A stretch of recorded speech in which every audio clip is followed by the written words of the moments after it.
आपको पहले से ही नए वर्ष की बहुत बहुत शुभकामनाएं। तो 2024 जैसा था उससे बहुत बेहतर 2025 आपके जीवन में होने वाला है। आपके जीवन में भगवान की कृपा भी होगी और माँ लक्ष्मी की कृपा खूब बरसेगी 2025 में आप पर, क्योंकि पूर्ण अंक आ रहा है 9 और आपके काम भी पूरे होंगे।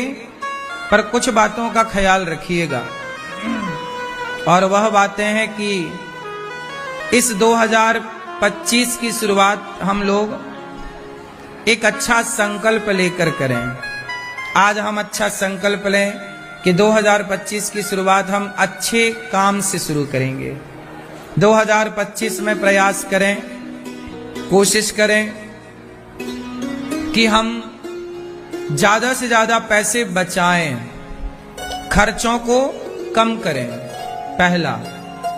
दूसरा, यदि आप नशा करते हैं तो 2025 से अब संकल्प लें नए वर्ष से कि अब हम शराब, गुटखा, तंबाकू, बीड़ी जो हमारी सेहत को हानि पहुंचाता है और हमारे पैसे को भी बर्बाद करता है, हम क्यों सिगरेट पीकर पैसे भी खराब करें और शरीर भी खराब करें। समझदारी तो नहीं है। इसलिए कहता हूं कि कहीं आप गलत ना बन जाओ, कहीं आप गलत ना देख लो। इसलिए हमारे ऋषि मुनियों ने वेद पुराण आपके लिए उपलब्ध कराए कि ये पढ़ो, ये देखो और भगवान के बारे में चिंतन करो। गली गली मंदिर बना के तुम्हें दिए तुम्हारे पुरखे, तुम्हारे बाप दादा। इतने बड़े बड़े धाम बना के दिए कि देखो भगवान का अवतार हुआ, कि देखो तुम्हें देखना है तो भगवान को देखो, भगवान के धाम को देखो, ताकि तुम भगवान का चिंतन करते सोओगे तो सपने में भगवान का दर्शन होगा, तुम्हारा कल्याण होगा, तुम्हारे भीतर अच्छे विचार आएंगे। कहीं गलत विचार एक बार आ गए, एक बार तुमने गलत वीडियो देख ली मोबाइल पर, फिर वो गलत वीडियो ही आती रहेंगी, हाँ या ना, काफी दिनों तक। बात सही है कि गलत है? बस एक बार तुम्हारे भीतर गलत विचार आ गया, फिर वो गलत ही आएगा। अभी आज मुझे एक बहन कह रही थी, यहां बैठी है, कि भैया बैठो मेरी माँ, बैठ जाओ मेरी प्यारी मैया। ओ भैया टोपा वाले बैठो, सरकार सुन लो, मन लगा के सुन लो। ओ भैया आप भी बैठो, प्रभु बैठ जाओ, बैठो, बहुत बढ़िया सुनाएंगे आपको, आपके भविष्य और आपके जीवन से जुड़ी हुई बातें सुन लो, काम आएंगी। आज मुझे एक बहन बोली, गुरुजी बार बार मुझे मरने का विचार आता है, थॉट आते हैं कि मैं मर जाऊं, आत्महत्या कर लूं। हाँ, एक बार आपने आत्महत्या करने का सोचा तो बार बार वही विचार आएंगे और वही विचार ज्यादा हावी हो जाते हैं ना, तो फिर आप आत्महत्या कर भी लेते हैं, हाँ या ना। इसी का नाम है भूत। लोग कहते हैं ना भूत लग गए, ये भूत कुछ नहीं होता, विचारों का ही भूत होता है। किसका भूत होता है? विचारों का। जैसे विचार आते जाएंगे वैसा आप कुछ भी नहीं है, आप कोरा कागज है। आप क्या है? कोरा। आप कोरे कागज हैं। इस कोरे कागज में जो लिख दिया जाए वो लिख जाएगा। आप गाली लिख दो इसमें तो गाली आ जाएगी, इसमें कीर्तन लिख दो तो कीर्तन आ जाएगा। इसमें कागज की कोई गलती नहीं है, लिखने वाले की गलती है कि वो कीर्तन लिख रहा है कि गाली लिख रहा है, हाँ या ना।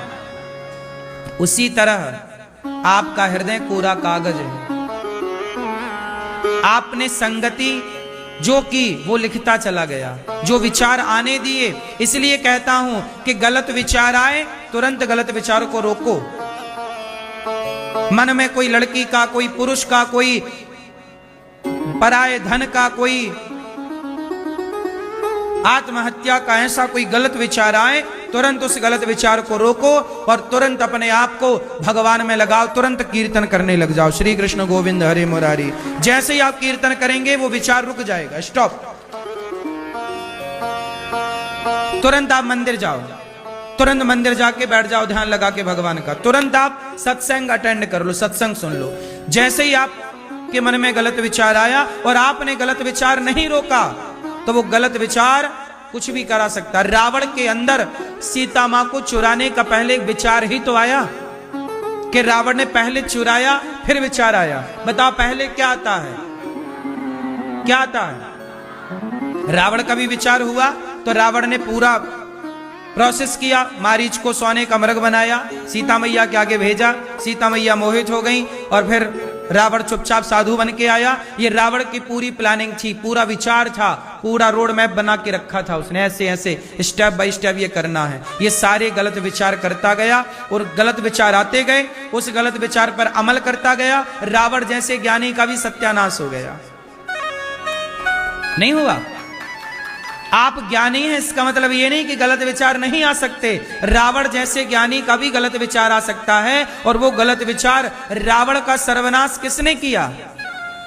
बोलो, विचारों ने। पूरा खेल किसका है? जोर से। विचार, स्वामी विवेकानंद जी के विचारों ने उन्हें महान बना दिया, कृष्ण के विचारों ने उन्हें महान बना दिया और कंस के और दुर्योधन के विचारों ने उसे नीचे गिरा दिया। ओ मेरी मां, फिर तुम खड़ी हो गई। बैठ जाओ। ओ बहन बैठ जा बेटा। मैया बैठो। सब बैठ जाओ, खड़े ना रहो, बैठ के सुनो, खड़े ना रहो, बैठो। पूरा खेल किसका है बताओ? इसलिए कहता हूं अपने बच्चों को अच्छे विचार दीजिए। तुम्हारे पास अच्छे विचार ना हो तो मेरे पास लाओ, 3 घंटे की कथा अटेंड करो। इन 3 घंटों में मैं आपको अच्छे अच्छे विचारों से भर देता हूं और ये अच्छे विचार आपके भीतर गूंजते रहते हैं और आप अच्छे बनते रहते हैं। इसलिए कहता हूं सत्संग रोज करो। आज की युवा पीढ़ी ने सत्संग करना छोड़ दिया। जब सत्संग करना छोड़ दिया तो अच्छे विचार आने छूट गए। समाज में अच्छे विचार कहां मिल रहे हैं? अच्छी बातें कौन कर रहा है? हर जगह खड़े हो जाओ तुम, चौराहे में, नुक्कड़ में, वहां तुम्हें गलत विचार मिलेंगे। आज समाज में 99% लोग गलत विचारों से भरे हैं और जहां बैठेंगे वहीं निंदा, वहीं चुगली, वहीं छल, वहीं कपट, वहीं गलत बातें, गलत विचार ही भरे पड़े हैं सारी दुनिया में। हाँ या ना? इसलिए कहता हूं अच्छा बनना है तो अच्छे विचारों से सहमत होना पड़ेगा। कृष्ण ने अर्जुन को गीता सुनाई। गीता क्या है? बोलो, गीता क्या है? गीता भी तो एक अच्छे विचारों का संग्रह है। गीता क्या है? बोलो, गीता भी तो अच्छे विचार हैं। ए अर्जुन, तू ऐसा कर, देख कृष्ण क्या दे रहे हैं अर्जुन को? अच्छे थॉट दे रहे हैं, अच्छी विचारधारा दे रहे हैं और उस विचारधारा को अर्जुन ने फॉलो किया, महाभारत जीत गए। हाँ या ना? आप मेरी विचारधारा पर चलोगे